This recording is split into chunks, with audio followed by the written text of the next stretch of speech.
बिस्मिल्लाहिर्रहमानिर्रहीम। अस्सलाम वालेकुम नाज़रीन, लाइव डॉक्टर शाहिद मसूद के साथ मैं हूं नायरा अली। नाज़रीन, पाकिस्तान की सहाफ़त का बड़ा नाम अरशद शरीफ साहब को कीनिया में कत्ल कर दिया गया, जिस पर सदर आरिफ अलवी साहब और वज़ीर आज़म समेत अहम शख्सियात ने इंतहाई अफसोस का इजहार किया। दूसरी जानिब वज़ीर आज़म शहबाज शरीफ साहब 2 रोज़ा सरकारी दौरे पर सऊदी अरब रवाना हो गए हैं, जबकि आज साबिक़ वज़ीर आज़म इमरान खान साहब ने कहा है कि 2/3 अक्सरियत अगर ना मिली तो उसके बगैर हुकूमत में नहीं आऊँगा। इस समेत दिन भर जो अहम मौज़ूआत रहे उन पर बात करेंगे। हमारे साथ स्टूडियो में मौजूद हैं डॉक्टर शाहिद मसूद। अस्सलाम वालेकुम डॉक्टर साहब। वालेकुम जी। आपको सर, सीनियर सहाफ़ी अरशद शरीफ साहब की जो बेहिमाना कत्ल है उस पर अनगिनत सवालात इस वक्त उठ रहे हैं। इस पर मैं आपसे जानना चाहूँगी कि क्या इसकी तहकीकात हो पाएंगी और हमारे सामने उन सवालात के जवाबात आ पाएंगे मुस्तक़बिल में? सबसे पहले तो जी इन्ना लिल्लाहि व इन्ना इलैहि राजिऊन, अल्लाह ताला अरशद के दर्जात बुलंद फरमाए और उनके अहले खाना को सब्र जमील अता फरमाए, तमाम साथियों को। अरशद शरीफ साहब में 2-4 बातें उनके बारे में करके और फिर ये जो कत्ल का मामला है इसके ऊपर कुछ अपनी बात कहूँगा। पहली बात तो ये कि अरशद शरीफ साहब जो हैं वो उनको ARY, जिससे वो आखिरी उनकी वाबस्तगी थी और गालिबन फिर उसके बाद वो बोल ज्वाइन करने वाले थे, उनको ARY में मैं वहाँ मौजूद था जब ये डिसाइड हुआ कि अरशद शरीफ साहब को हम लाएं, और बड़ी इज्जत से और बड़ा मना के और बड़ा हमें एक फ़ख्र था कि अरशद शरीफ जैसा बड़ा नाम जो है वो चैनल से वाबस्ता हो रहा है। और फिर उसके बाद बहुत साथ रहा, बहुत एक रवायती सी बात होगी कि मैं कहूँ कि वो बहुत अच्छे सहाफ़ी थे और ये सब रवायती सी बात हो जाएगी होगी। लेकिन मैं एक बात वैसे जो इस बात पे सब जो भी उस अरशद से मिला है वो जानता है कि इंतहाई एक होता है नफीस शख्सियत, धीमे मिजाज का स्टाइलिश आदमी। कभी कभी अच्छा मुझे लगता था जैसे वो 60s या 50s की वो जो हॉलीवुड की मूवीज का कोई हीरो जो होता है ना, उसी स्टाइल में उनका जो बाल बनाता था, बड़े ज़बरदस्त, और हंसी मजाक भी करना तो बड़े लिहाज से बात करनी और बहुत और फिर उसके बाद जो है वो ये भी हुआ, मतलब मैं कहूँगा आज ये मुझे एजाज़ हासिल है इस बात का कि जब मुझ पे पाबंदियाँ लगती रहीं बहुत सी, तो उस दौरान अरशद शरीफ मेरा शो करते थे। और जब ये साइबर कवानीन और ये सारा सिलसिला हुआ, अगर कोई छोटा सा क्लिप उसका हो, मैं अपनी प्रोडक्शन टीम से गुजारिश करूंगा। बहुत कुछ है लेकिन मैं चाहूँगा कि थोड़ा सा अगर मैं उसको देखूं तो कर दीजिए। जी सर। अच्छा, अब इसमें इंक्वायरी की जो बात आपने की, देखिए इसमें एक से ज़्यादा मुल्कों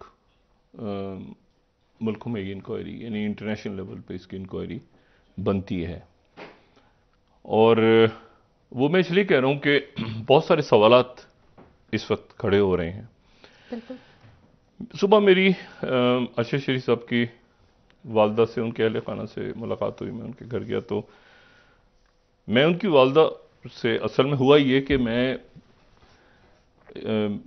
उनकी वालदा आई तो मैं समझा कि शायद उनकी वालदा जो हैं वो अंदर कहीं और बहुत सदमे में। तो उनकी वालदा मुझे देख के कहती हैं कि बैठो बेटा बैठो, तुम बैठो इधर। ये तो मैं इतनी बाहिम्मत खातून वो और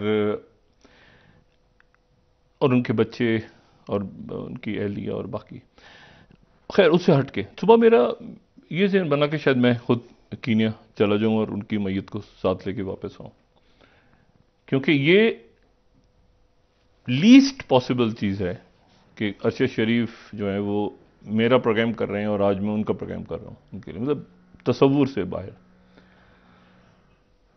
इंटरनेशनल इंक्वायरी में इसलिए कह रहा हूं कि ये कुछ बातें अभी तक तय नहीं हो पाई।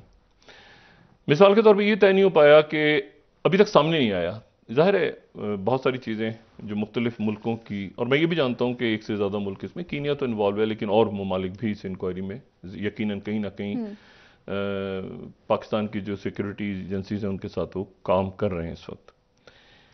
पहली बात तो ये कि ये बड़ा आसान है पता करना। ये हम जानते हैं कि अरशद शरीफ साहब यहाँ से जब इस्लामाबाद से गए, उन्होंने मुल्क छोड़ा, इंतहाई नामआसाद हालात थे, एक उनके लिए प्रॉब्लम्स थे बहुत ज़्यादा। तो यहाँ से जो बाहर वो गए तो वो पेशावर एयरपोर्ट से गए। तो ये देखना बहुत ज़रूरी है और ये बात सामने आ जाएगी कि वो दुबई गए या वहाँ से लंदन गए।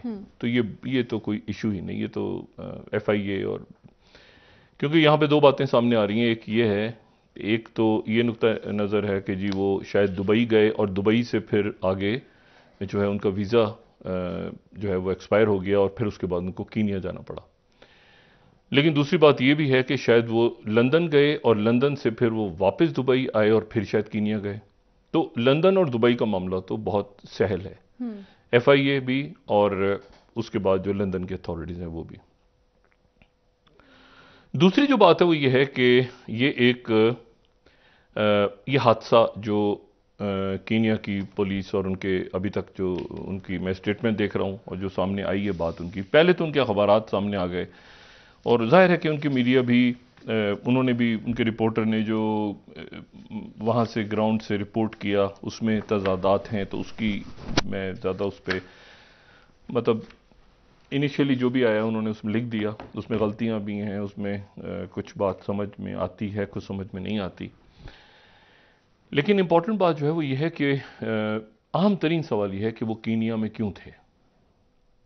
पहली बात, वो कीनिया में क्यों थे और वहाँ पर मतलब किस मकसद के लिए वो दुनिया, पाकिस्तान का जो अगर वीज़ा का इशू था तो जिन अदारों से, जिन मीडिया ग्रुप से वो वाबस्ता थे, तो उस मीडिया ग्रुप में मैं चूँकि रहा हूँ, तो क्या उनका मतलब यहाँ से आना जाना तो एक अकामा और एक जो उनका वीज़ा होता है रेजिडेंशियल वीज़ा वो लगा हुआ था या वो भी ख़त्म हो गया था, और क्या विज़िट वीज़ा पे गए थे वो लंदन, मतलब विज़िट वीज़ा पे वो दुबई गए थे। तो ये देखना ज़रूरी है। इसीलिए मैंने कहा कि इस वक्त इसमें एक से ज़्यादा मुल्क, इसमें उनकी जो सिक्योरिटी एजेंसीज हैं वो इसमें इन्वॉल्व हैं, होना चाहिए नहीं बल्कि हो चुकी हैं यकीनन।